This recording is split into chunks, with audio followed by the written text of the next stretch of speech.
We need to just get like a real camera and do it that way. I don't know. Yeah, I don't know what the... Anyway, welcome back to our last episode of The Night Circus by Erin Morgenstern. Morgenstern. Let us know when you're back. The last one crashed, so here we be. Don't know why it's crashing. Whatever. But this worked out last week with the second one, so we'll do that again. Yeah, everyone knows to go and find us. We're not done. We got someone. All right, here we go. It might be me. Oh. Don't know. All right, whatever. Anyway, continue on. So let's see. What did you think about... okay, so like going into part 3 of this reading, I still did not trust Marco at all. He's just too weird. Yeah. I didn't trust him. So there's a purpose for... Yeah, so it'll tell you that we're live, unscheduled. Good! And if this keeps happening with our scheduled lives, we might have to do unscheduled. And like, maybe that's just what we try. Yeah, I suggest that last time. I don't know. It doesn't matter. Yeah. Let's keep on with the book. Yeah, so anyway, so what did you think about Celia's solution here? And how it all worked? And, I really hope y'all love each other, because you kind of stuck there forever now. Well, so I have the same thought about Bailey and Poppet, right? Like, y'all have known each other for a grand total of 3 hours over the course of 20 years or whatever. I hope y'all love each other because you're kind of stuck now. I mean, and in their case, it's a big circus, and they could always pursue other people. But what if you're just like, I didn't want a circus, I wanted Poppet. Oops. Like, I don't know. But he did love the circus. Sure. And he felt, like, the moment he walked in, he felt more at home there than anywhere else. Yeah. Yeah, and Marco couldn't help but be weird. Yeah. Yeah, he had no physical contact with, another human, another adult.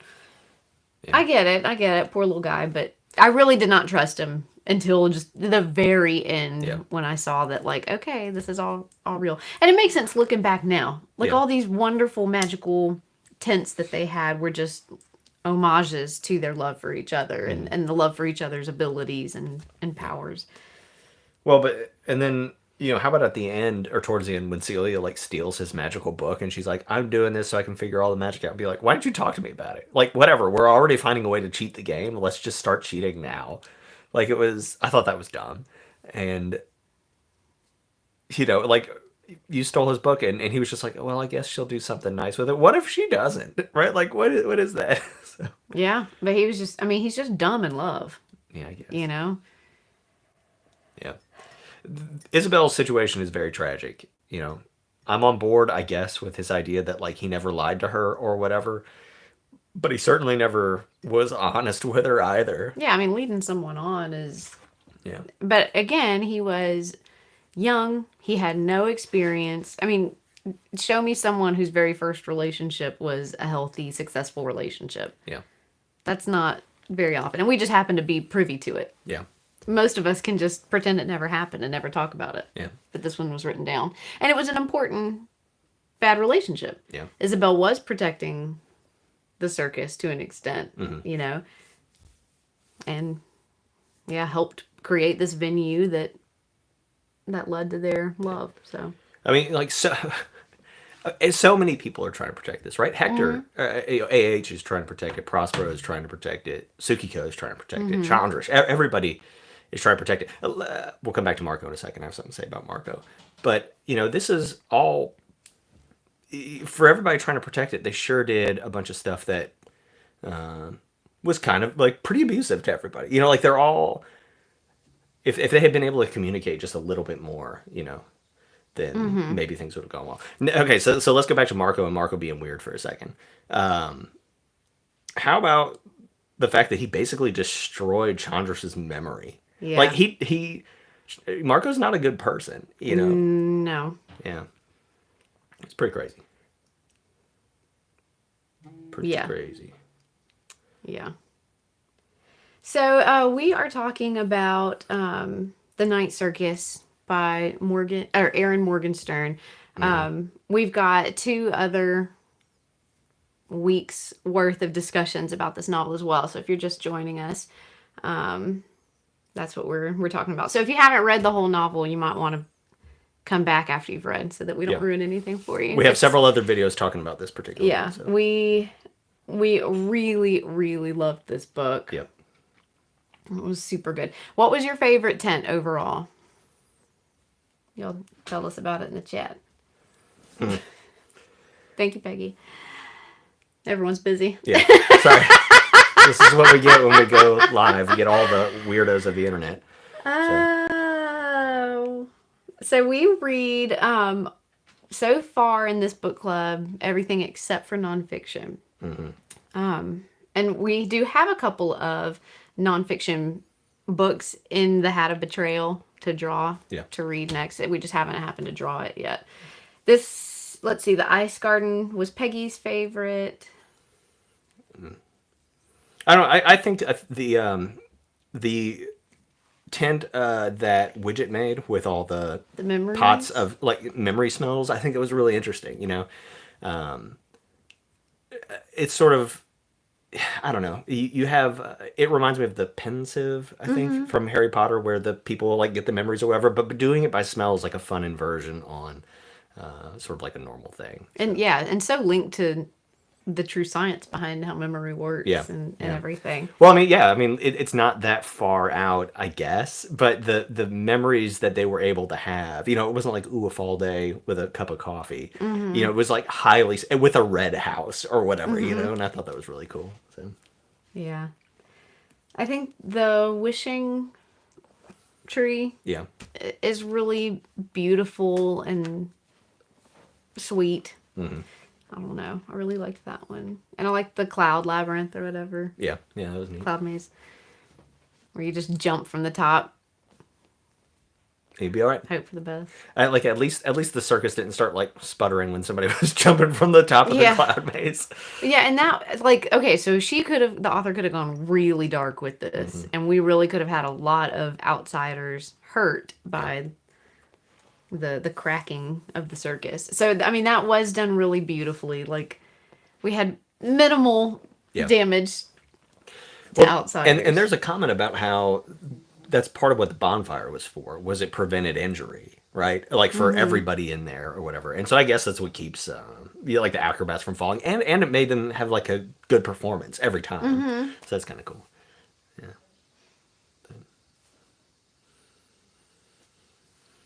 Yeah.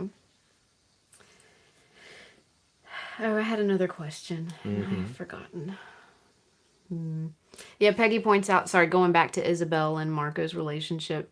Not only was Marco not ready yet for a serious, healthy relationship, but Isabel had just run off from escaping a marriage. Yeah. And so, neither of them were really prepared. And I really ended up liking Isabel. You know, I was kind of worried that she would be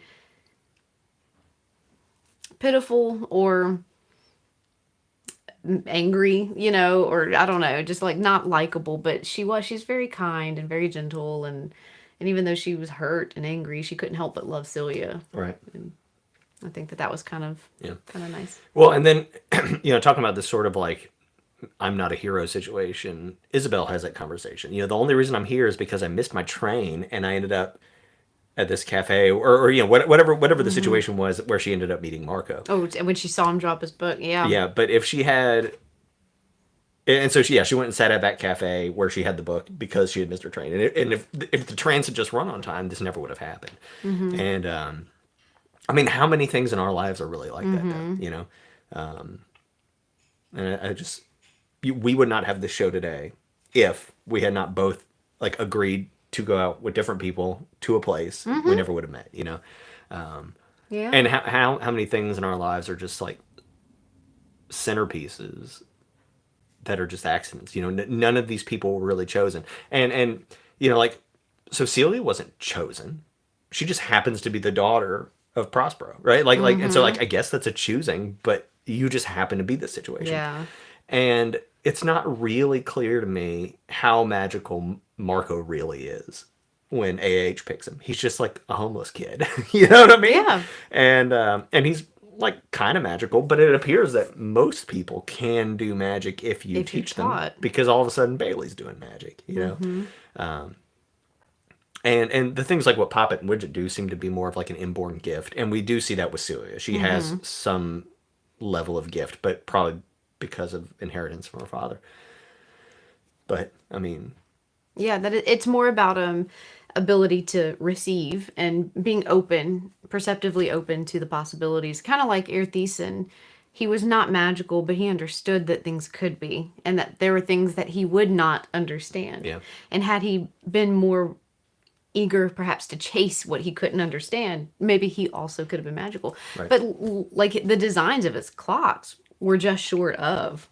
I mean, how do you have more than just a cuckoo and a couple of people? You've got a juggler, and you've got little juggle balls, and you've got puzzle pieces inverting and coming back around to build this clock. Yeah, How's that not magic? yeah, You know? yeah, sure. And we said this last week, and I'll say it again. I really enjoyed that they don't really explain the magic. Yeah. You know, like when Bailey relights the fire, he just like wishes real hard, and like he just believes it. You know, and I've been thinking a lot over the course of the month that we've been reading this book about sort of just like stories as magic. You know, like it's kind of wild that somebody somewhere across the world can write some words down, and I can see what they see to an extent in my mind. Like that's insane. And and if you just like believe the story, kind of like we're talking about the prophecy, then it's true, you know. And Bailey just believed it, and it was real, you know, or whatever. So Yeah. How do we feel about Bailey telling off his sister? It was great. Man, whenever she caught him writing his note, I was like, "Oh boy, you waited too long." And then he missed. I mean, he missed it. You know, he missed the circus. I was devastated. Yeah, that was rough. I really. What did he say? He said, "I hope you marry someone to take care of the sheep." I know he even thought about the sheep. Yeah. Later, he's Later like, on. "Oh, I'm one of the sheep." Yes, yes, he did. Yeah, and you know that him missing the circus, they left early and he arrived late. And then that feeling of everything's timing being off, and that just desperation of the circus is cracking and the timing is off and the people we need aren't where they need to be. Like, I really was feeling that. Yeah. I was also feeling the pressure of finishing this book before the show started today. I was really stressed out. Well, and you know, we like Bailey, and we know that he likes the circus. But would he have ever agreed to being bound to it if he had not hung out with the Rivers for a certain amount of time, being told and like really being able to deeply appreciate these things, you know?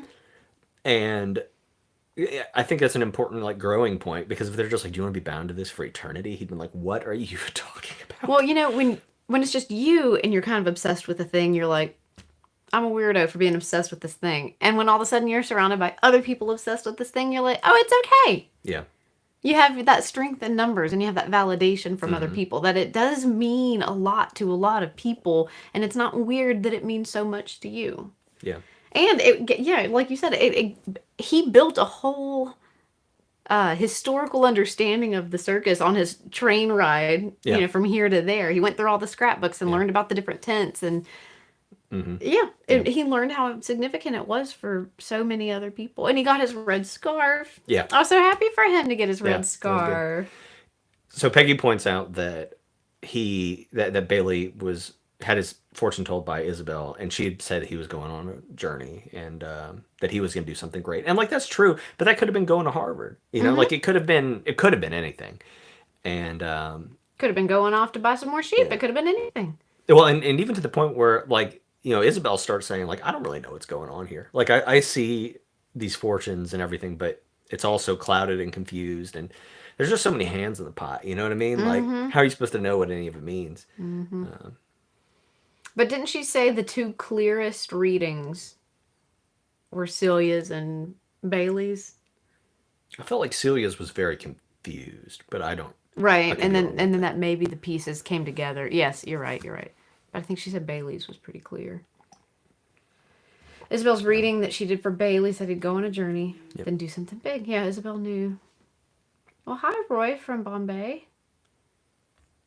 We're in the United States, but we've got people everywhere. Welcome. Welcome to our book to club. the book club. We're talking about The Night Circus by Erin Morgenstern. Apparently tarot is mostly intuition and vague guessing. Well, I tell you who can do a great tarot reading? This guy and his friend. It's very funny. It's not serious, but I can predict just about anything.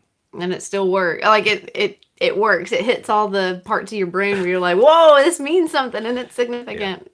Yeah. I think whenever you do psychology and counseling and things like that, on some level, you just sort of learn how to say generic things that get people to... Because what you need to do is get buy-in. You need people to tie these things in. So you just say stuff and you see what sticks.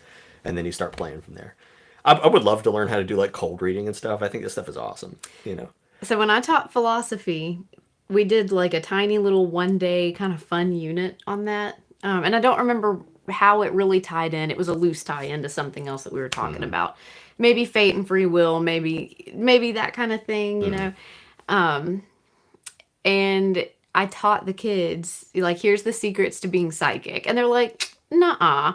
And so I would do it for them. I would get a kid that I already didn't know too much about, because it was too hard and easy when you already know too much about a person. But I would kind of follow the rules of the sheet, and I would go through it with them. And I mean, sometimes some of the kids would cry. And I'm like, this is not real. I don't know anything about you. Yeah. I made this up, but I'm just mentioning things that are kind of easily applicable, like what's your a horoscope, you know, like that. But I mean, they would get so wrapped up in it. But then I would make them pair off and do it for each other. And I'd make them, like, dress up, you know, and, like, get all spooky or whatever. It was really funny. But I don't even remember why I'm talking about that now. But it was just, anyone could do it. Yeah. Well, and that's kind of the point about the magic in this book. Like, it is very obviously magic with some of the things that we talk about. But they consider it illusions, and they want it to be close enough that they could, like, really trick you into thinking that it's real. And that's, like, the point. That's kind of Prospero's deal, right? So, oh gosh, it is not the professor's journal writing assignment from the woods, but I did have a writing assignment that was too deep, and I learned that year one, and I did not assign that again. That's good. Yeah, the woods was wild. That was a crazy writing assignment. Talking about guessing endings, though, we are watching The Fall of the House of Usher right now, and I am having a lot of fun guessing all the endings. I've made 2 predictions about the last 2 episodes we have. And the more Poe you know, yeah, the easier it is. Yeah, you're like, oh, that's this from this story, and that's the wall from Cask Amontillado, and, you know, all that. Oh, hot take. All right, Peggy says Celia was the better player. Oh, I don't disagree. I think though that we have to remember that Celia has an advantage in the fact that she gets to be at the circus all the time, and Marco doesn't, and that's still, like, that's a handicap, right? Like, that seems to me to be a handicap to his ability to play. And I'm not sure, like, why that happened, but here we are, you know. I don't know. So I don't disagree. I think Celia probably was the better player. She's also probably the better person. Yes. And I'll say this too, right? So let's say that, you know, whenever they get disintegrated or whatever, she's the one who pulls them back together. You know, she finds the pieces, and it's like healing her fingertips, except it's by like 1 trillion or whatever. That's the winning move, right? Yeah. That's it. I don't care that Marco then, like, bound somebody to the circus, or we know he can do that, right? But Celia at the beginning couldn't fix a bird, and she struggles with her own fingertips, and she takes Marco, who is somebody that she does this thing about, like, you need to know somebody inside and out, and that's why she goes after Mr. Thiessen. She tries to put him back together because she knows him so well, but she can't do it. She doesn't know him well enough. She does not know Marco all that well. I don't care how in love they are. She does not know him that well. And so, just judging by the rules of magic in this world, the fact that she got him and herself to this point where they can ghost along for the rest of forever or whatever is the winning move. Yeah. Yeah. Yeah. She had imagination. She had skill. And I guess in the process of putting them back together, she just had to hope that all the things that she believed about Marco to be true were true. Yeah. It was very sad that she couldn't put Thiessen back together again. Yeah. It's sad that he died. He was the biggest fan. He got the reverse going. And he's the first person to die. Yeah. Yeah. Yeah, I'm kind of not over that.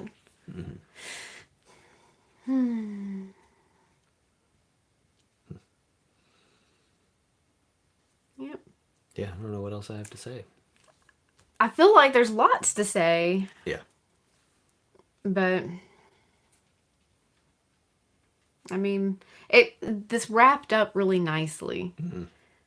Sometimes I feel like we're just so let down by the end of a book. It's too rushed, or it's too drawn out, or it's not how we would have ended it, or whatever. Yeah. This was all good. Yeah. I want to read this again. I want to be able to read it so I can slow down and get all those nice descriptions and really see everything better, because I was in such a kind of hurry to like figure it all out and understand what was going on and bouncing between times a little bit. Yeah. I was just kind of trying to grasp the story, but now that I know the story, I can go back and like cherish the details. Yeah. But I love all these descriptions of, like the caramel and the smoke smell and Yeah. Yeah. yeah. It was all very beautiful.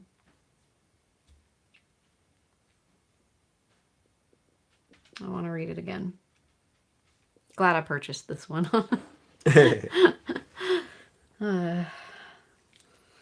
On a audiobook reading service that I won't mention until we're paid for our mentioning of it. I'm just kidding. Yeah. It was a good pick. Yeah. I would definitely throw Missy Morgenstern back in the hat at some point. She does have another novel. Oh, does she? And this one was written 13 years Yeah, ago. this is kind of an older book. I did not realize that it's been around that long. It's been on my list for a long time, but not for 13 years. Yeah. Oh, yeah. Celia's Hamlet reference was funny. He's like, don't quote that to me. And she's like, well, kind of made this the situation. Oh, Peggy downloaded it. Great. Well, we'll throw it in the hat. Yeah, we'll do that. Because this was very, very good. Something about feathers or something. Sounds like Atlas is eating ice. Yep. All right. But yeah, that's all I think that's all I've got to say for now. I'm sure things will like come back to me and I'll be like, oh, I wish I would have talked about that. Yeah. But And anyway, we're sorry for the technical difficulties. We will yeah. figure it out, I guess. Maybe. Yeah, I don't know what's going on. We'll do some research and see what's happening. I don't know if it's an internet connectivity issue or what. But thank you for finding us again. And thank you, Peggy, for all your hard work in the chat. And Shelby, when you watch us on replay, we missed you. She's at the airport. Yep. So cool. Well, if you want to join us for our next book, we are going to be putting out our syllabus for that book momentarily. It is going to be Neuromancer by an author whose name I can't remember. So, cool. We will see y'all next time. Happy reading. Bye.